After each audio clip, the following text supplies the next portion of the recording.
हमारे चैनल को सब्सक्राइब करें और बेल आइकन दबाएं। आइए साहब, साहब इस तरह। इधर इधर है साहब, इधर ही पड़ा हुआ है।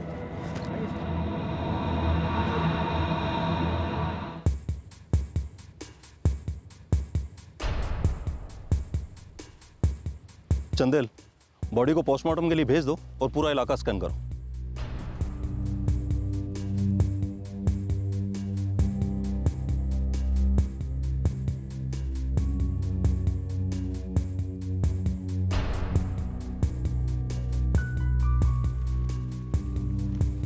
दयानंद, ये बॉडी के पास जमीन पे क्या पड़ा है?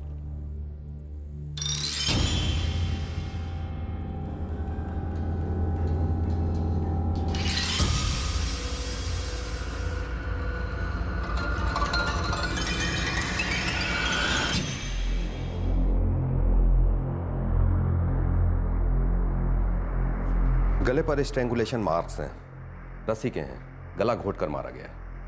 उसके बाद पत्थर या किसी हैवी चीज से चेहरा खराब किया गया। फिर जलाया गया ताकि इस आदमी की शिनाख्त ना हो सके। मौत की टाइमिंग क्या होगी? 48 से 72 घंटे, 2 से 3 दिन पहले। इनकी उम्र क्या होगी? इनकी उम्र 55 से 60 साल के बीच है। खतना नहीं हुआ है। ब्लड स्ट्रीम में एल्कोहल कंटेंट्स काफी पाए गए हैं और पेट में ढेर सारा खाना। सर, लाश जहां मिली वहां का पूरा इलाका छान मारा, कुछ नहीं मिला। बॉडी के पास हमें यह मिला। विक्टिम की पहचान छुपाने के लिए कितना कुछ किया गया। चेहरा खराब किया गया, बॉडी को जलाया गया। क्या ये सब हमें गुमराह करने के लिए किया गया या ये लॉकेट ही किसी और का था? सर, मैंने बॉडी के डिटेल्स स्टेट के हर पुलिस स्टेशन में भेज दी है।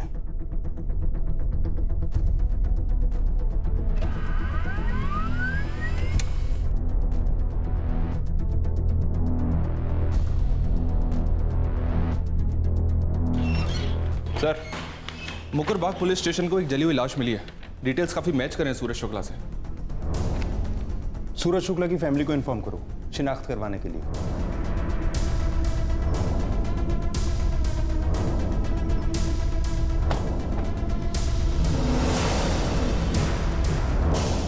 ललित द्विवेदी, लक्ष्मण चौबे, पीएसआई वरुण चंदेल। पीएसआई से ना, फैमिली ऑन द वे है। बस साथ ही हो। आगे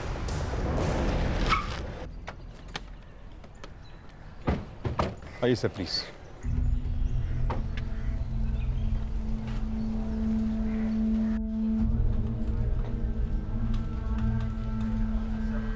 देखिए, बॉडी बहुत बुरी हालत में है। आप लोगों में से जो नहीं देख पाएगा वो प्लीज यहां बैठ जाइए।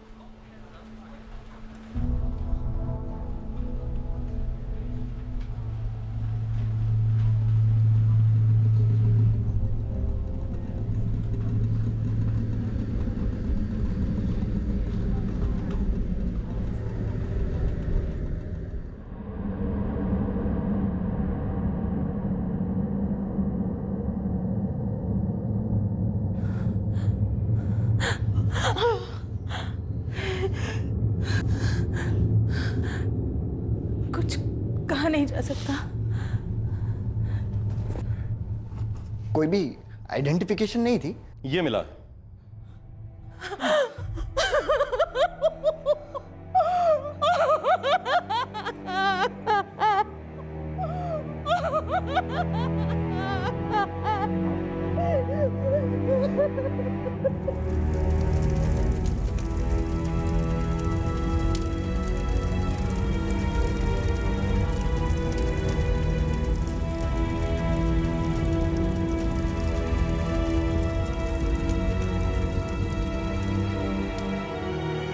एक खुशहाल परिवार के कर्ता की भयानक रूप से हत्या हुई थी। पहले शक किडनैपिंग का था, लेकिन इस हत्या से यह बात साबित हो गई थी कि इस केस में कोई गहरा षड्यंत्र शामिल है और फरार सस्पेक्ट्स अजय जायसवाल और योगेश गुप्ता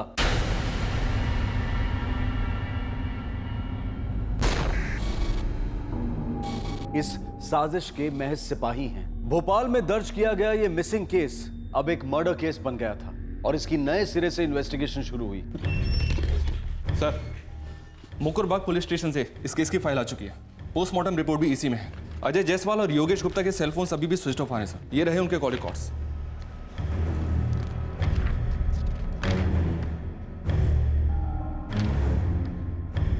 इन दोनों के फोन्स की आखिरी लोकेशन भी मुकुरबाग है, जहां इन्होंने सूरज शुक्ला की लाश को ठिकाने लगाया था। और उसके पहले ये दोनों बराबर सूरज शुक्ला के टच में थे सर। इन तीनों के बीच लगभग हर रोज फोन पे बात हुआ करती थी। सिन्हा, ये एक नंबर है जिसके साथ अजय और योगेश दोनों की काफी बात होती थी। मर्डर वाले दिन भी अजय ने कम से कम 16 कॉल्स किए हैं इस नंबर पर और योगेश ने 13। और स्विच ऑफ होने से पहले भी दोनों फोन्स की आखिरी कॉल इसी नंबर को है। हो सकता है सर ये इस मर्डर का मास्टरमाइंड हो। इस नंबर की डिटेल्स निकलवाओ, पूरी हिस्ट्री खोद डालो इस बंदे की। हो सकता है इस केस का रिमोट कंट्रोल इसी बंदे के पास था। मगर गांव और शहर दोनों में बच्चियां, महिलाएं और लड़कियां, हिंदुस्तान की आधी आबादी असुरक्षित है। रेपिस्ट खुलेआम घूम रहे हैं जो ना उम्र देखते हैं ना सामाजिक वर्ग। पर हमारा सवाल हाजी खान साहब, क्या बात है साहब। हाजी हुजूर, हम तो छोटे मोटे बुकी हैं, चादर देख के पैर फैलाते हैं। हम हाजी हुजूर, हमारी क्या मजाल जो हम आपको एडवाइस करें। सरकार तो खुद बड़े खिलाड़ी हैं। मैं तो कहता हूँ हिम्मत कीजिए और इस बार ब्लाइंड खेल लीजिए। जी। अरे आप कहाँ हैं? घर कब आ रहे हैं? 5 दिन हो गए हैं। अरे आऊँगा जब समय ठीक होगा। हाँ, और सुन, अगर कोई मुझे पूछने आए, खासतौर से कोई पुलिस वाला, तो कहना तू भी मेरे लिए बहुत परेशान है और हमेशा की तरह थोड़ा रोना धोना कर लेना और बीमारी का बहाना कर देना। हाँ, तू तो करती रहती है ना ऐसा। इतने सालों से ये सब कर रहे हैं, अब इतनी उम्र हो गई है, अब बस भी करो। अरे कैसे बस करूं? बस करूंगा तो बूढ़ा हो जाऊंगा। और तू तो जानती है, पैसे से बढ़िया कोई पेट्रोल नहीं है जो जीवन की गाड़ी को खींच सके। सर, शिनारपुर के दुर्गानगर में रहने वाले इस आदमी का नाम गोपीनाथ मौर्य है, जिससे अजय और योगेश की रेगुलर बात होती थी। बुकी है, एस्टेट एजेंट है, एक ऑफिस भोपाल में है और एक शिनारपुर में। एक बार जेल भी होकर आया है फ्रॉड और चीटिंग के केस में। सर, गोपीनाथ मौर्य का सेलफोन अभी भी स्विच ऑफ आ रहा है। उसके दोनों ऑफिस पर ताला लगा है। बगल वाले ऑफिस के लोगों से बात किया, कह रहे हैं कि 5 दिनों से ऑफिस बंद है। 10 अगस्त 10 अगस्त को तो सूरज शुक्ला की हत्या हुई थी और उसे चीटिंग के केसेस में महारत हासिल है। सर, कहीं ऐसा तो नहीं कि गोपीनाथ मौर्य को सूरज शुक्ला ने जेल भिजवा दिया हो सकता है।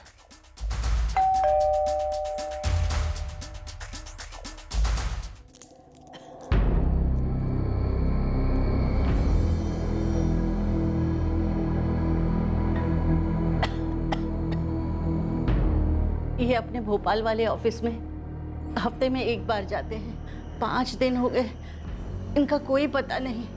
मैं बहुत परेशान हूँ, ना कोई फोन कॉल, ना कोई संदेश, कुछ भी नहीं।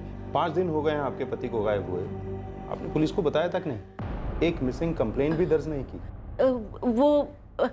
इनको तो आदत है, बोले बगैर यहाँ वहाँ चले जाते हैं। मुझे भी आदत पड़ गई है। आदत है तो आप परेशान क्यों हैं? मुझे कुछ नहीं पता, मेरी तबीयत बहुत खराब है। आपकी तबीयत का एक इलाज है मैडम, झूठ बोलना बंद कर दीजिए। आपसे भी बुजुर्ग एक औरत हैं भोपाल में जिन्होंने अपना बेटा खोया है। उस आदमी की एक पत्नी है, एक बेटा है, एक बहू है। वो सब लोग बहुत दुखी हैं, बहुत परेशान हैं। उनके बेटे की मौत का जिम्मेदार आपका पति गोपीनाथ मौर्य हो सकता है। नहीं नहीं, ऐसा नहीं हो सकता। आपको कोई गलतफहमी हुई है। गलतफहमी हुई है तो बहुत जल्द दूर हो जाएगी, जब आपके पति जहां भी हैं हमारे पास आ जाएंगे। आप हमारी मदद करेंगी ना? कैसी मदद? आप बीमार हो ना, आराम कीजिए घर पर। अगर आपके पति का फोन आए तो बात जरूर कीजिएगा, लेकिन गलती से भी बता मत दीजिएगा कि हम लोग उसे खोज रहे हैं। नहीं बताएंगी ना आप? अपने पति की लेटेस्ट तस्वीर दीजिए। 24 घंटे सर्वेलेंस रखो, लैंडलाइंस को टैप करो और अपने सारे खबरियों को ये डिटेल्स और तस्वीर दे दो। बूढ़ा आदमी है सर, भाग भाग कर कितना भागेगा? ये बूढ़ा आदमी सिर्फ एक बार चीटिंग के केस में पकड़ा गया है। ये आदमी भागने वालों में से नहीं, भगाने वालों में से। बूढ़ी लोमड़ी लगता है ये मौर्य।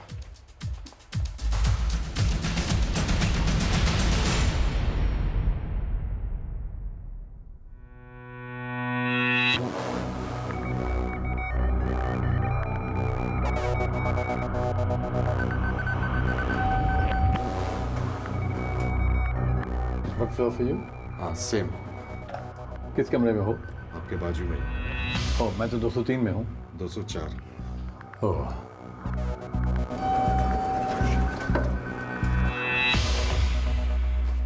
पर 204 तो इस फ्लोर पे है नहीं। नीचे है शायद मेरा। लीजिए।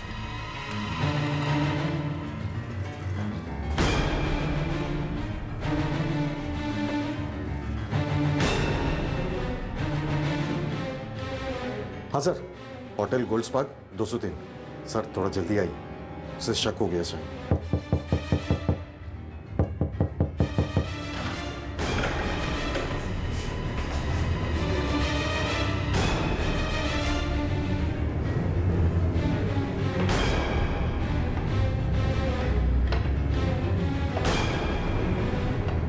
मौर्य जी, आपने इनको कहीं देखा है?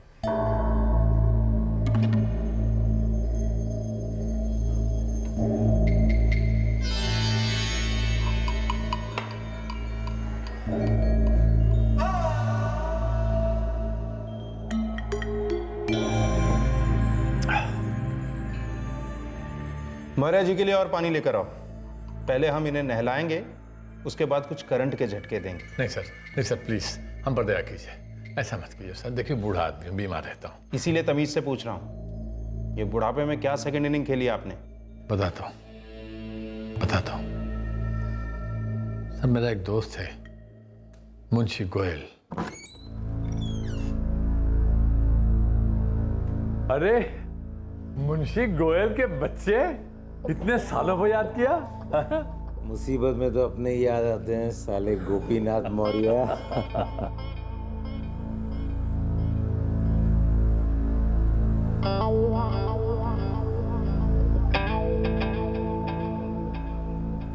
उन्नीस 1985 तक ये सारी जमीन मेरी थी। फिर क्या हुआ? फिर क्या, बेच दी। किसको, कितने में? भोपाल का एक वकील है सूरज शुक्ला, 5 लाख में बेची। ये क्यों नहीं कहते कि मुफ्त में दे दी? क्या करता, मजबूरी थी। अभी कुछ दिन पहले मैं कोर्ट गया था अपने किसी दूसरे मामले से।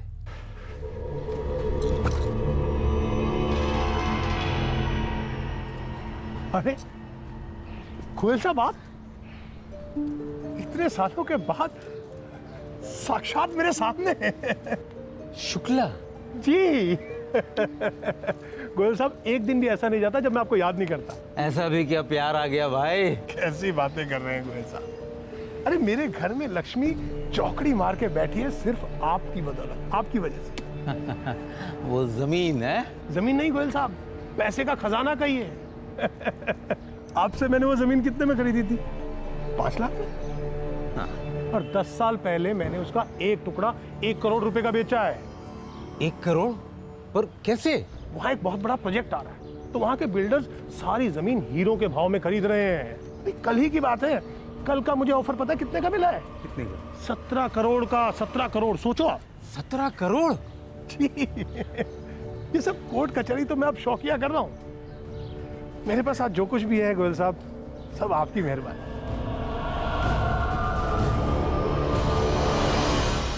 उसकी ये बातें मुझे हजम नहीं हुई। मैं कई रात तक सो नहीं पाया। फिर मैंने अपने वकील से बात की। गोयल साहब, कानून के दायरे में एक तरीका है। क्या? अच्छा, पैसे कितने लगेंगे? ये जमीन जो है वो आपकी पुश्तैनी थी, ठीक है? बिल्कुल, मेरे पिताजी ने मेरे नाम की थी। ये बात आपके भाइयों को मंजूर नहीं थी? नहीं नहीं, बिल्कुल मंजूर थी। सारे कागजात हैं मेरे पास। अब नए कागजात बनेंगे जिसमें यह लिखा होगा कि आपके भाइयों को मंजूर नहीं था, उनसे जबरदस्ती मंजूर करवाया गया था आपके पिताजी ने। इसीलिए आपने वो जमीन मूंगफलियों के दाम बेच दी। गोयल साहब, तो ये डील ही जायज नहीं हुई ना। उन दोनों का भी हक है उस जमीन पर। क्या बात है? लेकिन मेरे भाइयों के साथ तो मेरी जमती नहीं है। वो क्या तैयार होंगे इस बात पे? आपके जमीन की कीमत 17 करोड़ रुपए है गोयल साहब। 1-1 करोड़ रुपए आपके भाइयों को दे देंगे। हाँ, 1 करोड़ में तो कोई भी तैयार हो जाएगा। और 1 करोड़ मेरा। 1 करोड़? फीस अलग से गोयल साहब। 1 करोड़ केस जीतने के बाद दे दीजिए। फिर क्या हुआ? भाई मान गए, मुकदमा किया, नतीजा क्या निकला? अरे भाई मान गए, केस किया, नतीजा लेकिन शुक्ला के पक्ष में ही होने वाला है, क्योंकि उसका पलड़ा भारी है। मेरे वकील ने तो आधी रकम पे out of the court settlement का सुझाव भी दिया, लेकिन साला मानता ही नहीं है। गोयल जी, जब पूरा बागान ही मेरा है तो मैं चंद पेड़ों को क्यों कबूल करूं? शुक्ला, फैसला भी तुम्हारे हक पे हुआ नहीं। और कहीं जमीन पर कोर्ट का स्टे ऑर्डर आ गया तो सालों रगड़ते रहोगे कोर्ट में। वकील हो, जानते हो ये सब। वकील हूं इसीलिए मैं कोर्ट केस से डरता नहीं हूं, और इस केस में मेरी कोई गलती नहीं है, इसलिए कोर्ट मेरे साथ कोई नाइंसाफी नहीं कर सकती है। एक बात बोलूं गोयल जी, आपका लालच आपको गिरा रहा है और आप गिर रहे हैं, संभल जाइए वरना उठ नहीं पाएंगे आप। शुक्ला, आखिरी बार एक बात सुन लो मेरी। आखिरी बार आप सुन लीजिए, और खन्ना तुम भी सुन लो। मुझे पता है तुम वहीं पर बैठे हो। अरे आउट ऑफ कोर्ट सेटलमेंट तो बहुत दूर की बात है, मैं तुम लोगों पर मानहानि का दावा ठोकने वाला हूं। तैयार रहना, बुरे दिन आने वाले हैं तुम लोगों के।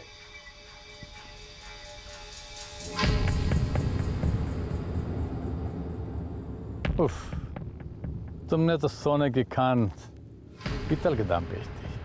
मेरे वकील ने तो हाथ खड़े कर दिए। जमीन तो मिलने से रही, ऊपर से मानहानि का केस लड़ना पड़ेगा मुझे इस उम्र में। गोयल, मुझसे क्या चाहते हो? साफ साफ कहो। इसलिए कि इस उम्र में जलेबी खाना और जलेबी की तरह गोल गोल बातें करना दोनों मना है। मेरी जमीन मुझे वापस दिला दो, मुंह मांगे पैसे दूंगा। पैसे कागज के फूल हैं दोस्त। जब पूरा खेत ही मिल सकता है तो अनाज से क्यों काम चलाएं? मुझे इस जमीन का 15% चाहिए। मंजूर, हमें सिर्फ ये जमीन दिला दो, और देखो हमारे पास पूरी जिंदगी नहीं पड़ी हुई। इसलिए तुमने अजय जायसवाल और योगेश गुप्ता को सूरज शुक्ला की सुपारी दे दी? नहीं सर, मैंने सूरज शुक्ला को बहुत समझाने की कोशिश की पहले। मैं स्टेट एजेंट हूँ, लोगों को पटाना मेरा पेशा है सर। अरे नहीं नहीं दिनेश, कोई जल्दी नहीं है, तुम आराम से आ जाओ। अरे हाँ हाँ, मैं सब संभाल लूंगा यहाँ पर। और हाँ, पिताजी को मेरा प्रणाम कहना, ठीक है? कम इन।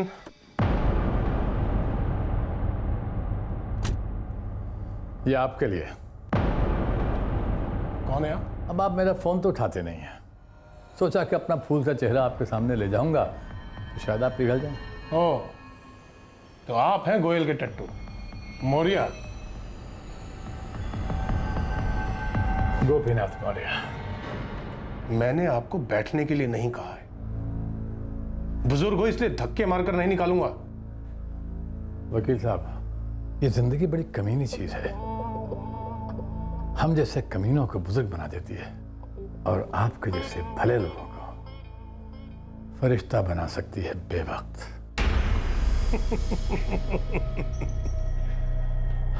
जिस मुंह में नकली दांत हो उस मुंह से धमकी नहीं देनी चाहिए, चुटकुला लगती है।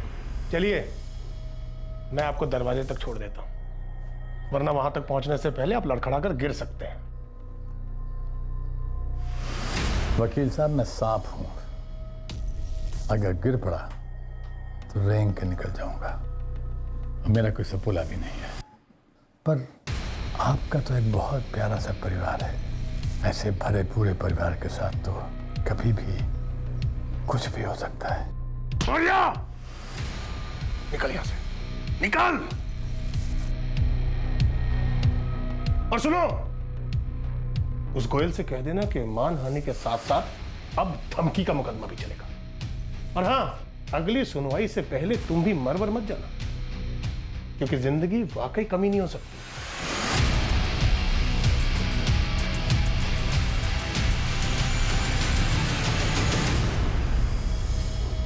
सर, जब घी अकड़ जाए तो उंगली टेढ़ी करनी पड़ती है। अजय और योगेश को कैसे जानते हो? सर, मैंने जिंदगी के हर दिन से थोड़े थोड़े रंग चुराए हैं। जब जेल हुई तो वहां के अंधेरे में अजय और योगेश जैसे रंगीन नौजवान मिले, शराब और शबाब के शौकीन, और जबान इतनी मीठी कि मौत को भी शुगर की बीमारी हो जाए। कैसी बातें कर रहे हैं गुरुदेव आप? अरे आप तो हमें जहर पीने को देंगे ना, उससे भी विलायती पेक समझ के गटक जाएंगे। पहले काम तो सुन लो। आप जो भी कहेंगे हम सब करेंगे गुरुदेव। अरे जेल में आपसे इतनी अच्छी अच्छी बातें सीखने का मौका मिला है, क्यों अजय? हाँ, अब इतना बड़ा ज्ञान पाने का मौका हमें कहाँ नसीब होगा। एक आदमी को थोड़ा ज्ञान देना है और उससे थोड़ा ज्ञान लेना है। अरे तो गुरुदेव, हो गया समझो, आपने कहा और हो गया। क्यों योगेश? हाँ हाँ, हो गया। वकील है सूरज शुक्ला, बड़ा तेज है, सालों पहले उसने एक ज़मीन खरीदी थी एक दोस्त से। दोस्त को ज़मीन वापस चाहिए, मामला कोर्ट में है। बस आप दोनों को इससे दोस्ती करनी है और उसे केस वापस लेकर आउट ऑफ कोर्ट सेटलमेंट करवाना है।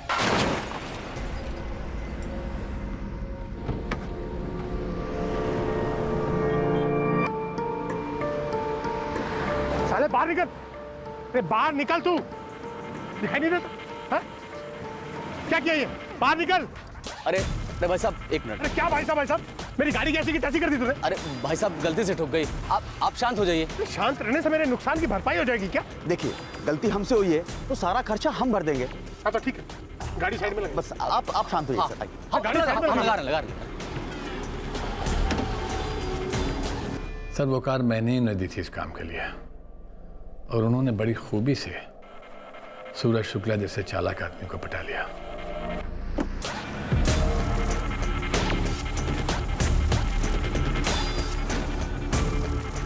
लगभग 5,000 रुपए का खर्चा आ जाएगा और 3 घंटे का टाइम चाहिए। ठीक है, तुम एक काम करो, ये पैसे पकड़ो, ठीक है? कम पड़े तो और लेना, लेकिन साहब की गाड़ी एकदम टकाटक करना जैसे पहले थी। आप चिंता ना कीजिए। ए राजू, जल्दी आ।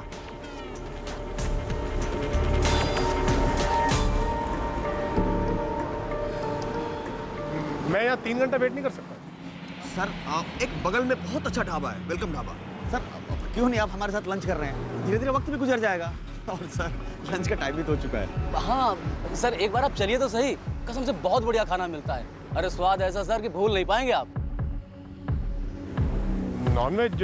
अरे वेज नॉन वेज जो आप चाहेंगे सब मिलेगा सर। तो वो चटपटा, मसालेदार, तेल तैरता हुआ। अरे सर अगर आप चाहें तो आपके लिए हम कम तेल कम मसालेदार सब बनवा देंगे सर। नहीं नहीं, मुझे तो चटपटा और मसालेदार खाना पसंद है। लो अरे सर फिर तो ये समझ लीजिए कि किस्मत ने हमें टकराया है। आइए चलते हैं सर। अरे सर बता दो ना, इतना अच्छा खाना मिलता है सर वहाँ पर।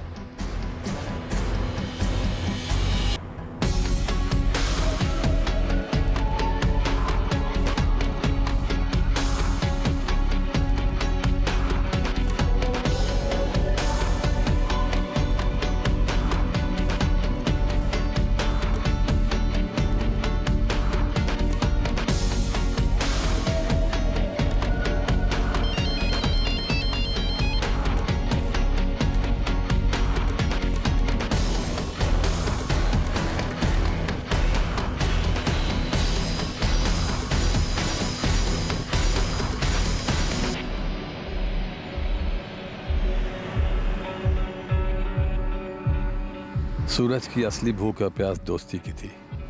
अजय और योगेश उसे बड़े प्यार से करीब लाए, दोस्ती जताई और देखते ही देखते बंदा दिल खोल कर बातें करने लगा। 1 महीने में दोस्ती की दही पूरी तरह जम गई।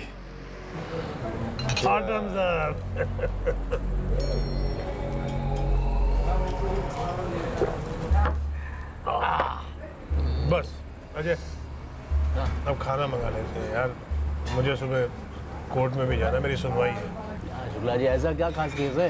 हाँ यार, मेरा खुद का केस है। खुद का? आपने क्या गलती कर दी? आप तो गलत कर ही नहीं सकते। वही तो, दरअसल 1985 में जब मैं आप लोगों की उम्र का था, मैंने एक ज़मीन खरीदी थी सिर्फ 5 लाख रुपए। आज उसकी कीमत हो गई है 17 करोड़ रुपया। उत्तरी की? हाँ वही तो, उत्तरी की कीमत हो गई है उस ज़मीन। और जिस गोयल से मैंने वो ज़मीन खरीदी थी वो अब अपनी ज़मीन वापस चाहता है। इसके लिए मुझ पर केस कर रहा है वो। अरे लेकिन शुक्ला जी ये कोई बात हुई? अरे जमीन बेच दी तो मतलब बेच देना। हाँ। वही तो, लेकिन मुझे डराने के लिए, धमकाने के लिए उसने एक एजेंट को भेजा, कोई मोरिया चोरिया। शुक्ला जी आप आउट ऑफ कोर्ट कोई सेटलमेंट क्यों नहीं कर लेते? हाँ? सबका फायदा इसी में होगा। आउट ऑफ कोर्ट समझौता मेरी लाश पर भी नहीं होगा। मैं उन दोनों को कोर्ट में रुला के रहूंगा। उन्हें पता नहीं है उन्होंने किसके गिरेबान पे हाथ डाला है। सर उसके बाद भी मेरे दोनों आदमियों ने उसे समझाने की कोशिश की, पर वो तो अहंकार के नशे में चूर था। अहंकार, सर ये अहंकार अच्छी चीज नहीं होती है। अजय और योगेश इस वक्त कहाँ हैं? सर मुझे नहीं मालूम। खेल रचने वाला मास्टरमाइंड पकड़ा गया था, अब उसकी 2 कठपुतलियों तक पहुंचना बाकी था। एमपी पुलिस ने अजय जायसवाल और योगेश गुप्ता का पीछा किया और आखिरकार दोनों पुलिस के शिकंजे में आ गए। एडवोकेट सूरज शुक्ला मर्डर केस अपने आखिरी पड़ाव पर आ पहुंचा।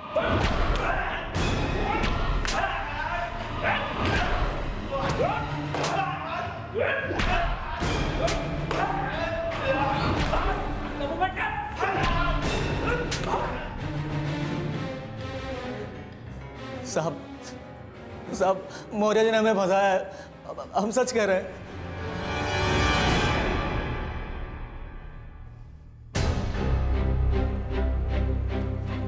एक आदमी के कत्ल को तुम लोग कुछ नहीं समझते? अगर हम लोग भी ऐसा ही समझे तो तुम लोगों का एनकाउंटर कर दें और बार बार एक ही बात दोहराएं कि हमने कुछ नहीं किया। फर्क बस इतना होगा कि हम लाश को नहीं जलाएंगे, तुम्हें जिंदा जला देंगे। बोलो, आजमाना चाहोगे हमें? अजय, योगेश, तुम लोगों के पास सच बोलने के अलावा और कोई चारा नहीं है। सीसीटीवी फुटेज है तुम लोगों का। सर हमने वही किया सर जो मौर्य साहब ने कहा सर। हाँ साहब। देखो भाई, हमने पूरी ईमानदारी और दोस्ती खाते से सामने वाले को समझाने की पूरी कोशिश की। हाँ गुरुदेव, समझाने की कोशिश तो की, लेकिन जब सामने वाला मानने को तैयार नहीं तो क्या किया जाए? अब कहता है कि लाश पे भी समझौता नहीं हो पाएगा। शायद हो पाएगा समझौता लाश पर। देखो, अगर सूरज मर जाता है तो उसके परिवार वाले डर से पिघल जाएंगे और उसके बाद आउट ऑफ कोर्ट सेटलमेंट करने के लिए राजी हो जाएंगे। लेकिन गुरुदेव, सूरज ऐसे कैसे मर सकता है? तुम दोनों मिलकर उसे मार दो, खत्म कर दो। अरे गुरुदेव, गले में हाथ डाल के बात निकलवाना एक चीज है और गला दबा के खामोश करना कुछ और है। ये मर्डर कहीं महंगा ना पड़ जाए। तुम दोनों को 2-2 लाख रुपए मिलेंगे और आउट ऑफ कोर्ट सेटलमेंट के बाद 2-2 लाख और मिलेंगे।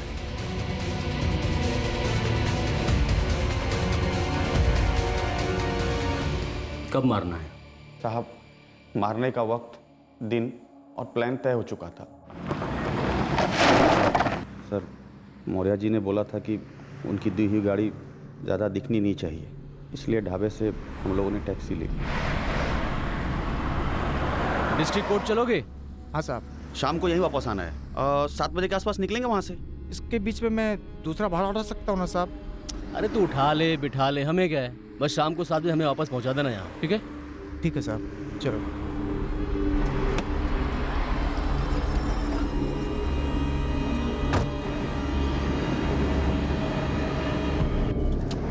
हाँ जी सूरज जी, हाँ हम लोग यहाँ से निकल चुके हैं, बस यही कोई 2 बजे तक पहुँच जाएंगे। बढ़िया है, मेरा भी बस 1 ही घंटे का काम है। फिर बैठते हैं किसी अच्छी जगह पे, किसी ऐसी बार में। हाँ, एक बार तो यहाँ कोर्ट के सामने ही है, केसर बार। मैं कभी गया नहीं हूँ वहाँ पर, लेकिन सुना है बहुत अच्छा है। मैं वहाँ पहुँचकर आप लोगों का इंतजार करता हूँ। ओके पहुँच जाएंगे।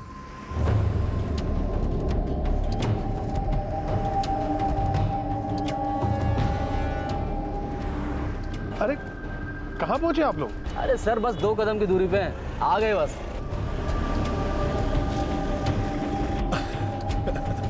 अरे योगेश, कैसे हो सर?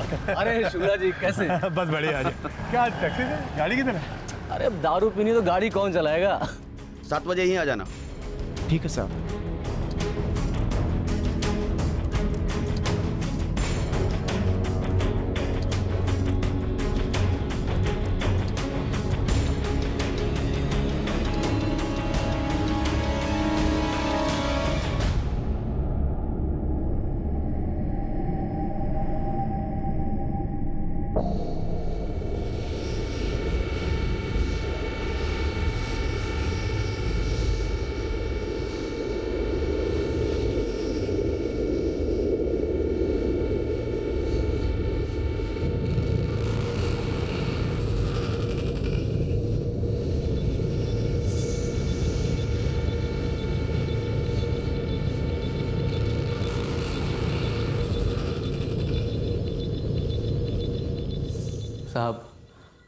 हमारा इरादा सूरज को ज़्यादा से ज़्यादा पिला के उसका फ़ोन अपने कब्जे में करने का था, और हम उसमें कामयाब भी हुए।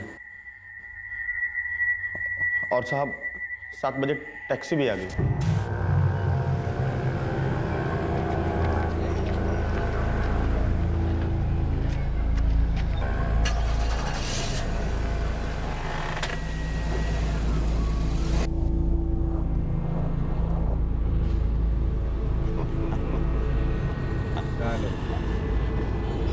शुक्ला साहब, आपके घर पे कौन कौन है?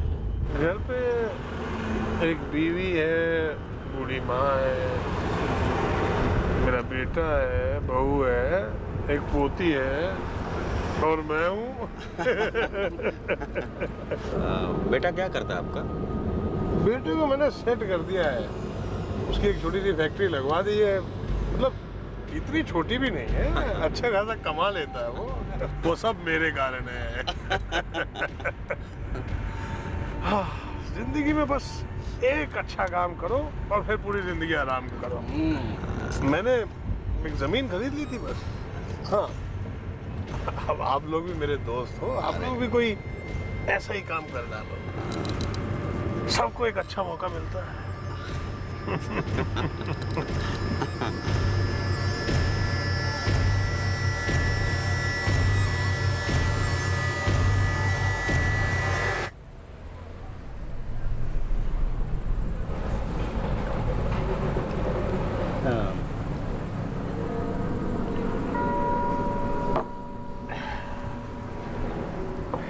आज हम ऐसे क्यों पी रहे हैं जैसे जिंदगी का आखिरी दिन हो? अरे वकील साहब, अब जिंदगी का क्या भरोसा, जब तक है मजे करो। वो तो है। दरअसल मैंने अपनी जिंदगी हमेशा दूसरों के लिए जी है। घर बार, माँ बाप, बीवी बच्चे, इन सब के लिए। अपने लिए कभी टाइम ही नहीं मिला। दरअसल कभी अच्छे दोस्त नहीं मिले। अब तुम लोग मिले हो यार, तो चलो जिंदगी एंजॉय करते हैं।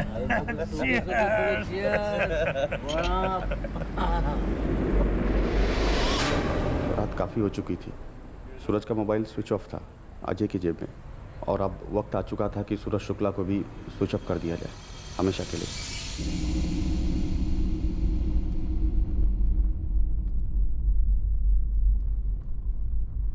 अजय, योगेश, मेरा फोन किधर है यार? मुझे घर पे फोन करना है भाई।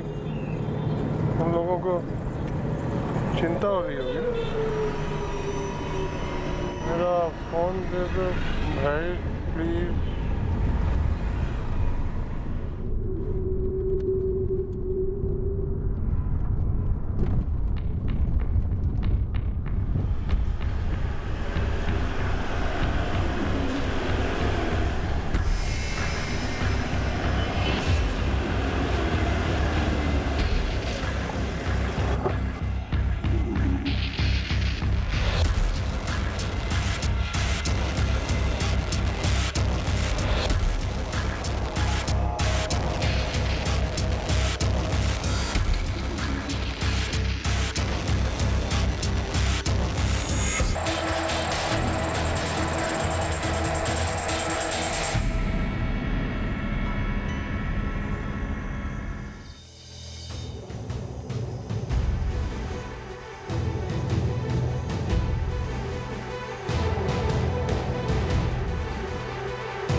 पेट्रोल तुम लोगों ने पहले से खरीद रखा था?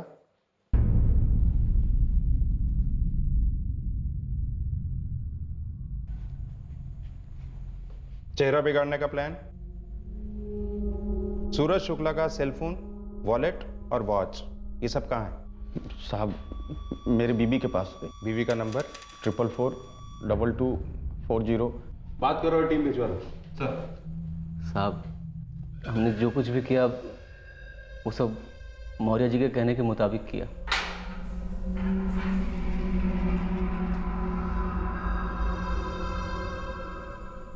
इस कांड में जमीन के मालिक गोयल, इसका क्या हाथ था? सर उसे तो आम खाना था, पेड़ गिरने से कोई मतलब नहीं था उसका, लेकिन उसे यह नहीं मालूम था कि हम लोग सूरज को खत्म कर देंगे। उसके वकील को भी यही बात नहीं मालूम थी। ये रास्ता बस हम तीनों के बीच था, इसमें कोई चौथा नहीं था।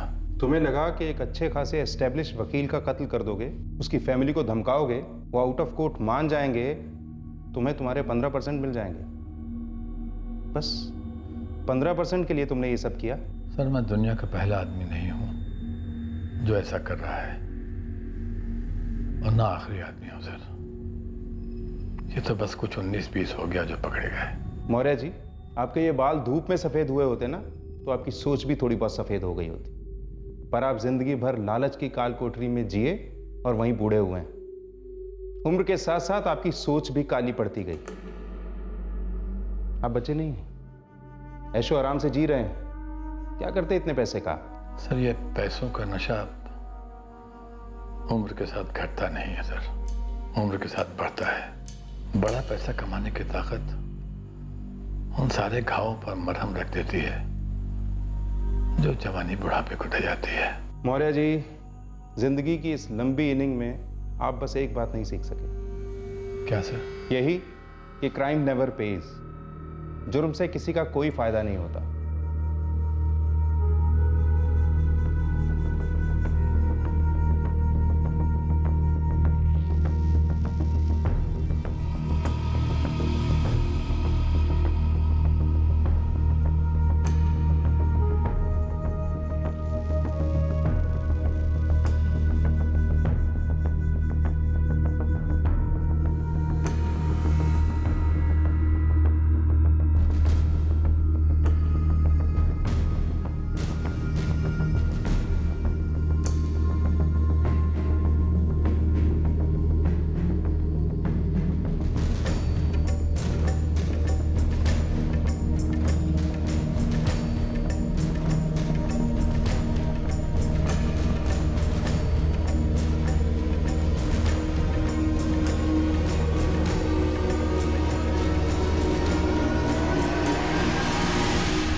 पुलिस ने गोपीनाथ मौर्य, अजय जायसवाल और योगेश गुप्ता पर मर्डर, किडनैपिंग और क्रिमिनल कॉन्स्पिरेसी के चार्जेस लगाए हैं। उन्हें आईपीसी की धारा 302, 365 और 120 बी के तहत गिरफ्तार किया गया है और तीनों इस वक्त जुडिशियल कस्टडी में हैं। पुलिस को अपनी इन्वेस्टिगेशन में मुंशी गोयल के खिलाफ कोई सबूत नहीं मिला, जिसने गोपीनाथ मौर्य से यह कहा था कि वो सूरज शुक्ला को मनाए ताकि जमीन के लिए आउट ऑफ कोर्ट सेटलमेंट किया जा सके। लेकिन क्या मुंशी गोयल बेकसूर है, निर्दोष है? गोयल ने 1985 में एडवोकेट सूरज शुक्ला को अपनी जमीन अपनी मर्जी से पूरे लीगल पेपर वर्क के साथ 5 लाख रुपए में बेची और आज उस जमीन के दाम कई गुना बढ़ गए। इस बात को अपनी बुरी तकदीर समझकर भुलाने की बजाय गोयल के मन में एक ऐसे भयंकर लालच ने जन्म लिया जिसको जलन ने भरपूर आग दी, और इसी आग ने जन्म दिया इस भयंकर जुर्म को। इसी लालच की जोत से जली गोपीनाथ मौर्य, अजय जायसवाल और योगेश गुप्ता की लालच की जोत। क्विक मनी के कारवां में सभी शामिल हो गए, लेकिन जो अपना नहीं उसका सपना भी देखना व्यर्थ है।